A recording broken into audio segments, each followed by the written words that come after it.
Hi everyone, this is Jagan here from Jag Tech, and today you're watching our video review of the Logitech M560 wireless mouse. So let's get to it. So right here we have the Logitech M560 wireless mouse. So first, let me go over a physical overview of this mouse. So let me start at the bottom. At the bottom we do have this battery tray right in here, and it just slides right off. There's no screws or anything. And inside, there is I just took it out of my computer, but there is a USB dongle for pairing this mouse with your computer, which requires no additional software or drivers or anything. But this right here is the dongle that you plug into a USB port on your computer, so your mouse can communicate with your computer. Again, there are no drivers, which makes the process really easy. For power for this mouse, we do have a single AA battery right here. The battery life is supposed to last for 12 months or year round, but I cannot testify to this because I have not had this mouse for a year, just for about approximately 3 months. And I just took this battery out of my old mouse, so I still haven't seen any problems with it, so looks good so far.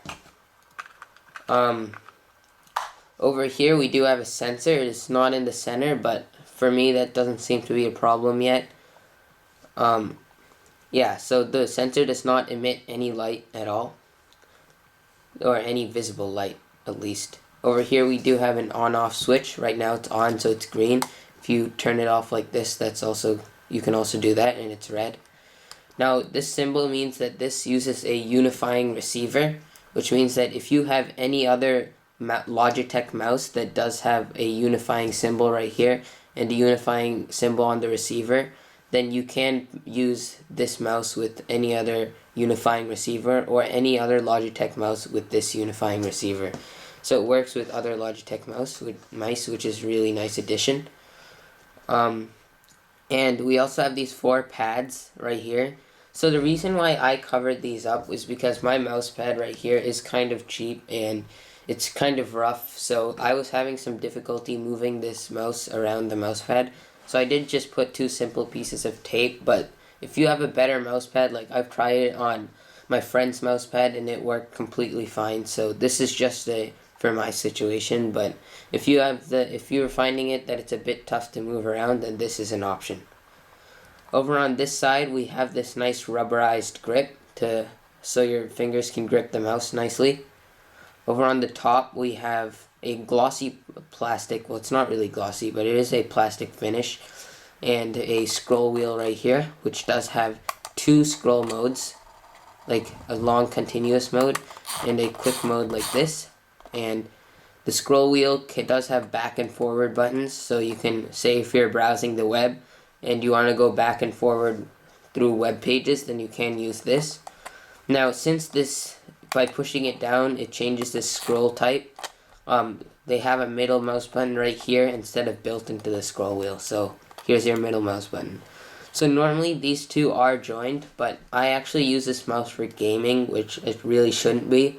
So when I was holding down both buttons at the same time for gaming purposes and I released one button, sometimes the other button would stick down. So if you want to use this for gaming or something where you need to hold down both buttons at the same time, then this might not be the mouse for you, because I have found some stickiness if you hold them both down and then release one like this. So for that purpose, I put a cut right here. A quick modification took like 5 minutes, so that way the 2 buttons would be separated and I could easily press each one and hold them both down and release, and I wouldn't have any bad situations or no sticky mouse keys.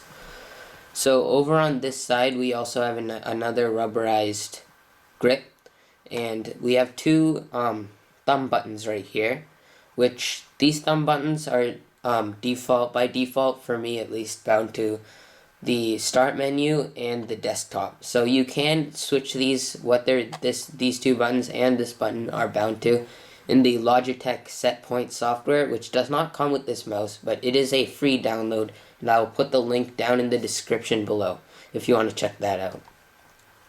So now that's the hardware overview, so let me talk about my experiences with this mouse. So this mouse is wireless, and I did not have any problems since there are no drivers to pair with your computer.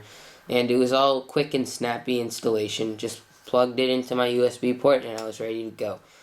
So as I told you about the pads, they can be kind of tough. The mouse can be kind of tough to move around with this pads, but it really does depend on your mouse pad.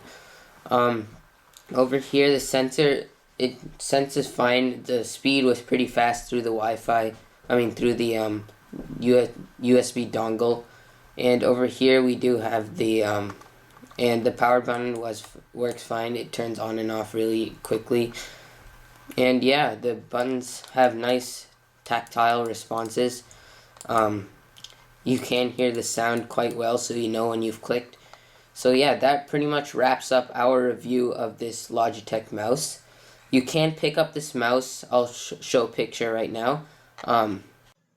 Here we have the black Logitech mouse, as you can see, for $25 on Amazon for the black version, and $21 for like this whitish silver version. Right here is the white version of the mouse, which is the same exact thing, except the color is quite a white color instead of black. So I think this is a great deal because it's great for productivity with the thumb buttons, and it's really a nice high quality mouse. You can use it for web browsing, whatever you want. And yeah, so that pretty much wraps up our review. Remember, all the links that I've told you will be in the description down below. If you like this video, please leave a thumbs up. If you disliked it, leave a thumbs down. Please subscribe, as I'll have more content coming, and share this video with your friends. If you have any suggestions, just leave it in the comment section down below. Thanks for watching. This is Jagan from Jag Tech, and I'll see you in the next video.